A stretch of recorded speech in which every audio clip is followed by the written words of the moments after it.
เป็นได้เลย เป็นเลย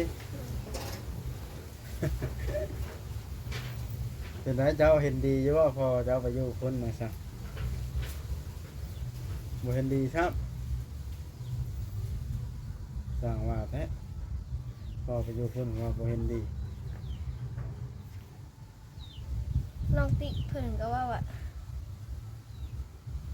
เพิ่นให้เมื่ออยู่ปาก ปักเซ ให้เมื่ออยู่ปากเซ่พอนั่น มันซิงนิ่งนะ เลย จะโทรเล่นน้ำกันอยู่บ่เด้อนะ โทร น้องกระแตเด้ โทร น้องกระแตก็โทรเอา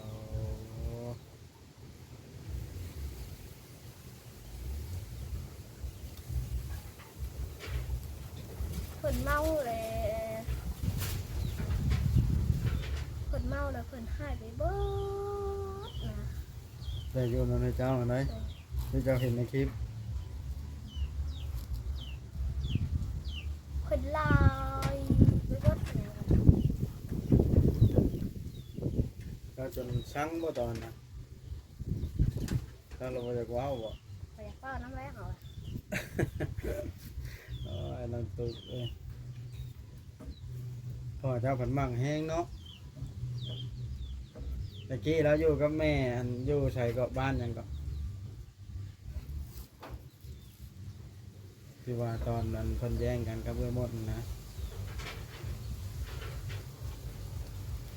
อยู่บ้านเรา เคยเห็นบ่เจ้าบุนะ เคยไปอยู่น้ เคยไปอยู่น้ำพร้อม ำเลย อืม เพิ่นมีงัวมีรถ ที่ มี บ้าน นา2 ทง แม่คนนั้นนะแล้วเราพ่อเจ้าเรามักเอื้อมดแห้งเลยหนีมาน้องเอื้อมดโอ้แสดงว่าบุญเราบ่มีใช่พอจอยเจ้า เจ้าก็คิด อย่าลืมกดติดตามเพื่อเป็นกำลังใจให้ผมด้วยนะครับทุกคนขอบคุณมากๆครับ ครับพี่น้องเลยเด้อยทักทายสบายดีเด้อเนาะเปิดภาพขึ้นก็ได้เนาะมาแต่หาป้าแต๋วหาป้าวอนไปเยี่ยมยามอัปเดตเรื่องนั้นว่าสิแลนด์กับซิโนพี่น้องเลยก็พอดีว่าค่ำย่านห้านเขาปิดก่อนตลาดซิโนมันยังเขาสิปิดเดินบ่ทันเลยเซแวะมาเยี่ยมน้องตุ๊กซะก่อนพี่น้องเลยมาเยี่ยมน้องตุ๊กมื้ออื่นเช้าเวลาสิเข้าไปซิโนไปซื้อสีให้ป้าป้าแต๋วอีกมันยังบ่พอพี่น้องไอ้สีมันยังมีจุดแดงกันจ้ะโอ้ลมเนาะมานี่แล้วว่าจะเข้าไปซื้อสีอยู่ซิโนให้ป้าแต๋วเลยแต่ว่ายันบ่ทันมันค่ำเติบไปตอนนี้4 โมงละเนาะเพื่อเอาออกมาไปหาบ่อเทิดแล้วก็ได้ อะบ่ได้ไปหาเอ้ยหมดน้ำบาทเลยพี่น้องเอ้ยมันไก่ปะมาเยี่ยมถามข้าวน้องตุ๊กก่อนพี่น้องเอ้ยว่าง่ายๆเนาะเอ้ยอธิบายก่อนย่าน FC จ้าพี่น้องเอ้ยอธิบาย FC ก่อนอ้าวตั้งอยู่ใส่เนอกกองก็คือมาวัดเสียอธิบายแบบนี้เด้อพี่น้องเนาะเอากาเคสนี่มันเป็นเคสของบาวบอดพี่น้องบาวบอดเป็นผู้พาเพิ่นไปคลอดตั้งแต่เริ่มต้นไปคลอดลูกถ้าบ่มีบาวบอดในบ่มีผู้พาเพิ่นไปคลอดเว้าง่ายๆถ้าคลอดตรงๆเนาะน้องตุ๊เนี่ยเพิ่นก็สิบ่ได้เติมเลือดเพิ่นก็สิบ่อยู่โลกแล้วคือแม่เพิ่นนั่นแหละถ้าบ่มีผู้เขาเลือดให้เว้าง่ายๆซะบาวบอดกระดาวรถออกมาบ่ได้แล่นเรียกแบบนี้แหละพี่น้องเลยเนาะบัดเงินเดือนออกบัดใดแล้วกวัดใช้รถประตัวเองจนบ่ได้ใช้พี่น้องเลยเงินก็ได้จักคืดถึกหรือคืดพิษอันนี้พี่น้องเอ้ยปวดหัวอยู่เงินเดือนออกมาบัดใดเราไปใช้หนี้ค่ารถเบิดใช้จ่ายแต่ละมื้อเราบ่ได้มีบาทนี่ลูกเมียก็บ่ได้ไปขายเครื่องเลยพี่น้องเลยมันร้อนอากาศร้อนหลายแล้วนะว้าวอธิบายให้พี่ทางเนาะมันเป็นความจำเป็นว่าเขามีรถเขาก็ได้ช่วยเหลือคนโย่นะมี มีแนวแก้แนวไปก็คือเอ้ยหมดตอนนั้นแม่ไม่น้องตุกเนาะพอจ้อยเฮาก็ได้เอารถเฮาแก้ไปถึงสิเก็บเงินน้ำกันก็ยาหั้นนะเนาะในทีมเฮาน่ะมีแต่รถเฮาผู้เดียวเด้ถ้าผู้ใดผู้หนึ่งบ่มีรถก็คือทีมคือสิไปใช้บ่ได้ดอกพี่น้อยเอามาแล้วเมื่อยใจเนาะเอ้าว่าหลายใจห้างปะไปทักทายเบิ่งน้องตุ๊กก่อนเพิ่นอยู่ในห้องพี่น้องเอ้ยมาผู้เดียวมานี่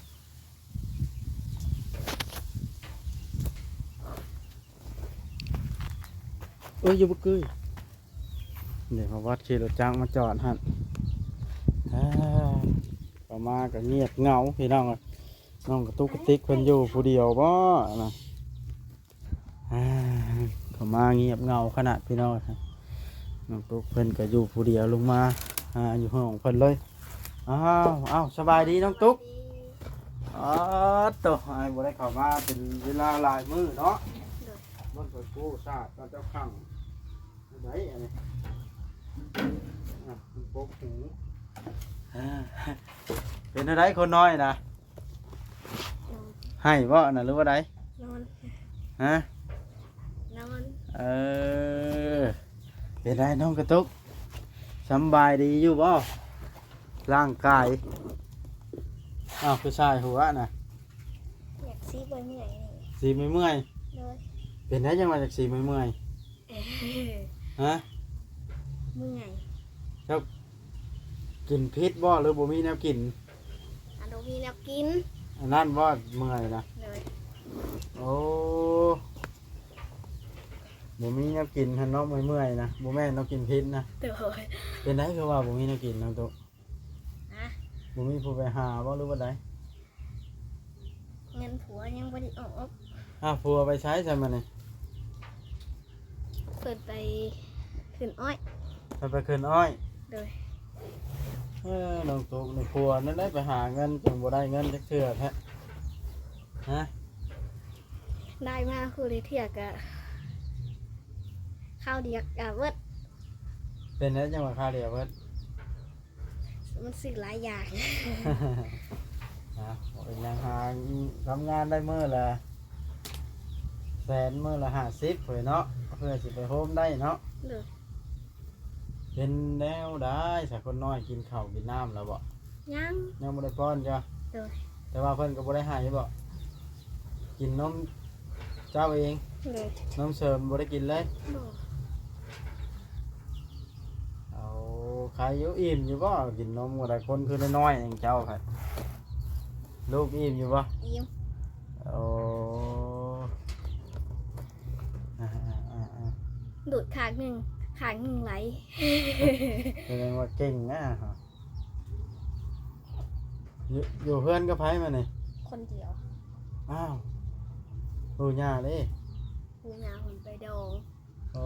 เสียงตู้บ่เบิ่มในกลางบ้านนี่บ่ เลย ค่ำแล้วยังบ่เลิกอยู่ดองก็ได้ ยัง ตกน้องตุ๊กเฮ็ดอะไรกันอยู่ผู้เดียวเวลาลูกให้เจ้าเฮ็ดอะไรในเข้าห้องน้ำห้องใน กับพ่นนมหุ่นตะก้อน ป้อนนมซะก่อน ถึงก็นอนที่นี่แหละคันพอตรงคนดี พัวก็ไปคู่มือว่าไปทำงานนะ ไปคู่มือ แต่ละมื้อนี่จะอยู่ผู้เดียวคู่มือบ่หรือว่าปู่ย่าอยู่นำ บางมือเพิ่นอยู่เตะตอนเช้า คู่มือเพิ่นอยู่ตอนเช้าอ๋อ ข้าตอนเพ่นเลยเพิ่นไปส่งเขาส่งน้ำเย็นผู้ไปแก่อ้อย เพิ่นสมมุติขึ้นอยู่พุ่นแฮงนักใจแล้วเนาะบ่มีใครไปใกล้เนาะ เลย เพิ่นอยู่เฮือนเจ้าเองอะนะ เขาคิดว่าเราไปต้องหายตัวไปใส่ดีแล้วคือบอกมา บ่เห็นข่อยนะ เลย บ่เห็นข่อยจังมื้อแล้วฮอดว่า3มื้อ กลัว ว่าละ ทิศเรื่องจัก โอ้ยน้องตุ๊กก็เป็นได้จักฮู้บ่ว่าข่อยไปทางใดที่ตามข่อยอยู่บ่ โอ้ ฮะ โอ้ โอ้อยู่แสดงว่าที่ตามอยู่เนาะ เลย ข่อยไปนอนนา ไปนอนนา ว่าหยอกเจ้าสิแล้วค่อยไปน้ำพ่อเจ้าหั่นละ กระดองเพิ่นหลายเนาะ นะเจ้าก็ติดตามอยู่บ่ เลย พอเจ้าไปอยู่พุ่นเลยแล้วได้บาดให้เราบ่มาเลยเจ้าเบิ่งก็บ่คิดฮะ แก๊กสิรอดแก๊กบ่รอดกระดองแพงโพด เลิกแล้วเราก็หาแล้วว่า งูสองตู่ เจ้าเบิ่งคลิปมื้อใดน่ะ บ่าเราเอาลงกับมือใดแหละ โอ้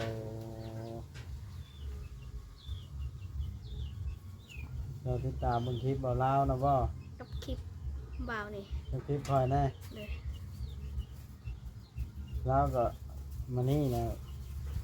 เราสิเฮ็ดเฮือนอยู่พุ่นนะบ้านแม่ละเมียเรา เอ้ย แตกไปแตกมันเนาะน้องกระทุก เลย เจ้าก็ได้โทรเล่นน้ำอยู่บ่ของมื้อนี่นะ โทรแต่เพิ่นบ่รับ ไผบ่ฮับ พอจ่อย พอจ้อยเจ้าบ่ได้ถือโทรศัพท์เฮ้ย เมียเพิ่นจัก เจ้าคือบ่เอาเรื่องไว้บ่มีบ่ให้คนน้อยนอนบ่เจ้านะ บ่ บ่มีคนบ่คนน้อยให้เนาะเอานอนที่นอนนํกันเลยกับผู้ใหญ่นี่เนาะปกติเด็กน้อยมันต้องมีบ่เนาะคนน้อยแม่น้องลำไยให้ทองคำนะ ผมปูไว้เพิ่นเลยเชีย เป็นไรเพิ่นบ่ได้เหี่ยวใส่บ่อนดูอยู่บ่ บ่ เจ้าเอาผ้าห่มบ่ปูให้คนนะ เลย มันเหี่ยวใส่ก็ซักยากแล้วอย่ามันบ่ฮะ ขอเพิ่นสักให้โอเค ให้พ่อเพิ่นซักอ้าวเจ้าก็สิซ้ำแม่ใหม่แล้วบ่นี่ให้ผัวซักเครื่องฮะนั่นดิ น้องสักมันเป็นบางเถื่อก็เพิ่นสัก แม่นบ่เปลี่ยนกัน เฮาบ่ได้เปลี่ยนเฮาว่ามาสิสักเพิ่นว่าบ่สิสักเอง อืม นอนรถมือได้หมด สร้างเป็นแท้น้องๆตัว เขาคิดว่าบ่บอสเอาไปใส่ดิ ห่านๆนะมันติดมือแล้วบ่ บ่เพิ่นพันไหน ได้ยินแล้วเอิ้นเพิ่นนะตามเจ้าเบิ่งนะฮอดแล้วบ่เดือน คนอื่น ฮะแต่ข้าวเพิ่นเกิดฮอดบ่เดือนฮะ ดำ เอาแล้วไปตึกฮอดข่อยน้อนี่ หรือมีคนด่าบ่ เรียเจอเลยหน้าตาแท้ อืมสร้างเป็นอะไรน้องทุกเนาะเจ้าก็ติดตามข่าวซุมอ้ายอยู่เนาะแม่นบ่ติดตามเนาะ อ้าว เจ้า เอาบอกว่าเอาอีกแล้ว เจ้าเห็นบ่ตอนอยู่เซโนนะ เฮ้ย ไปมาอยู่นะเมื่อกี้เจ้าอยู่น้ำหนึ่งคอยจะถามความลับเราเรื่องหมดแล้วกินบ่เรานะ กิน ฮะ กิน กินเยอะแต่เก้านี่ก็ไปหาถ้าเจ้าทำอิฐนี่ตอนอยู่ผูกเจ้าจื้อบ่ตอนน้องแต่มาไม่ต้องแต่พระนครัวนะเนาะตอนน้องแต่ป้ากับอันนี้นะจะนั่นนะเพิ่นบ่ได้ปากน้ำได้ถามทำหนึ่งในกล้องในหยังกันเนาะ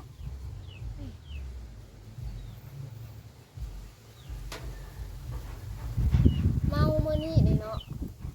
ฮะ เมาเป็นเราก็ลายแต่พอทิศหนึ่งเราก็ยาอีก เราเคยบ่ เคย เจ้าเคยเห็นเนาะแสดงว่าเจ้าเคยเห็นอยู่น้ำนะ โดย นี่บ่สาเหตุเจ้าจังบ่มักเพิ่นปานใดนะหรือแบบใด โดย อืม วันนี้แหละกลับคืนมากินอีกก็เป็นแก้ให้สังให้อย่าง ลายไปลายมาอยู่หั่นล่ะเนาะเออสร้างเป็นอหลีน้องกระตุกนี่ เป็นได้เลย เป็นยังเลย เป็นไรเจ้าเห็นดีอยู่ว่าพอเจ้าไปอยู่คนมาซะบ่เห็นดีครับสั่งว่าแท้พอไปอยู่คนว่าบ่เห็นดี น้องติเพิ่นก็ว่าเพิ่นให้เมื่ออยู่ปาก ปักเซ ให้เมื่ออยู่ปากเซ่พอนั่น มันซิงนิ้งนะ เลย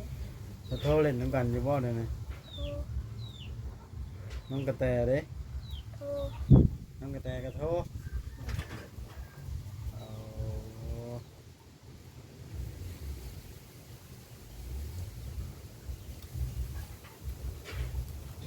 เพิ่นเมาเลยเพิ่นเมาแล้วเพิ่นหายไปเบิดนะ ได้อยู่นำในเจ้าอันไหนที่เจ้าเห็นในคลิป เพิ่นลายไปเบิดเนี่ย เราจนสั่งบ่ตอนนะถ้าเราบ่อยากเว้าบ่ ไปอยากเฝ้าน้ำแรงเอาอะ ไอ้นั่นตุกพ่อเจ้าผันมั่งแห้งเนาะตะกี้เราอยู่กับแม่อันอยู่ใส่กับบ้านหยังก็ที่ว่าตอนนั้นเพิ่นแย่งกันกับเพื่อนหมดนะ อยู่บ้านเรา เคยเห็นบ่เจ้าบุนะ เคยไปอยู่น้ เคยไปอยู่น้ำพร้อม ำเลย อืม เพิ่นมีงัวมีรถ ที่ มี บ้าน นา นะ 2 ทง แม่คนนั้นนะแล้วเราพ่อเจ้าเรามากเอ้ยหมดแห้งเลยหนีมาน้องเอ้ยหมดโอ้แสดงว่าบุญลาวบ่มีใช่พอจอยเจ้า เจ้าก็คิดเบิ่งอะไร คิดบ่ได้หรอก เราคนแต่งเอาผู้นั้นน่ะ เมียจนแต่งเอาตอนนั้นนะผู้นั้นนะ โดย แต่พอจอยบ่อยู่เอง โดย เออ ก้นแต่งเอาเมียผู้นั้นน่ะมาแต่งเอาผัวน่ะ เออ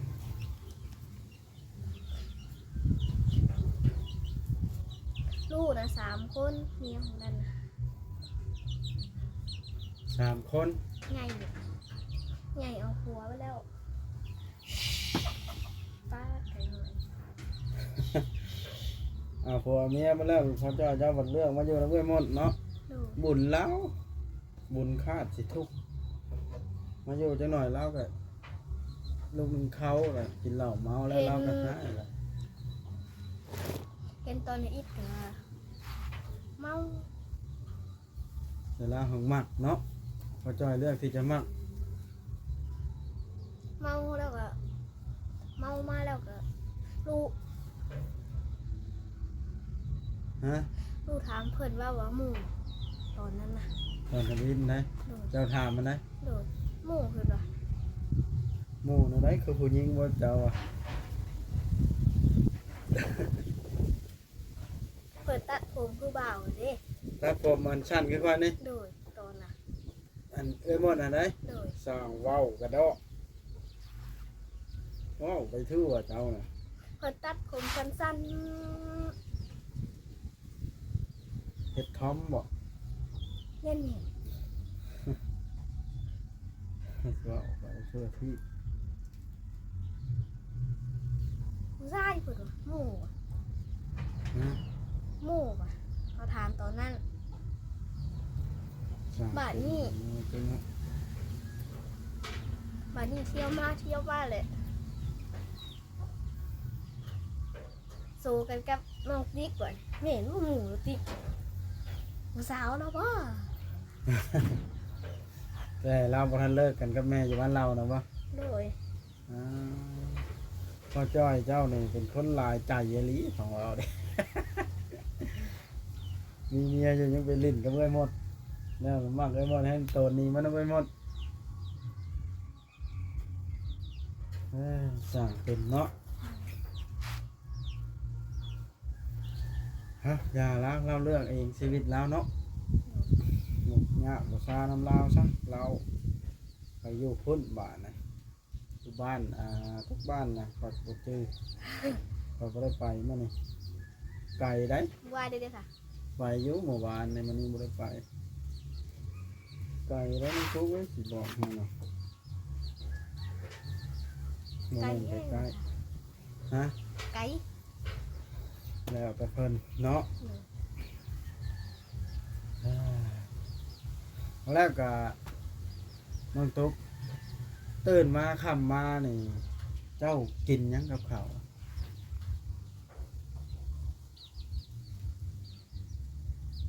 บางมื้อก็บางมื้อก็กินสิ้นหมูไข่หวังเสาร์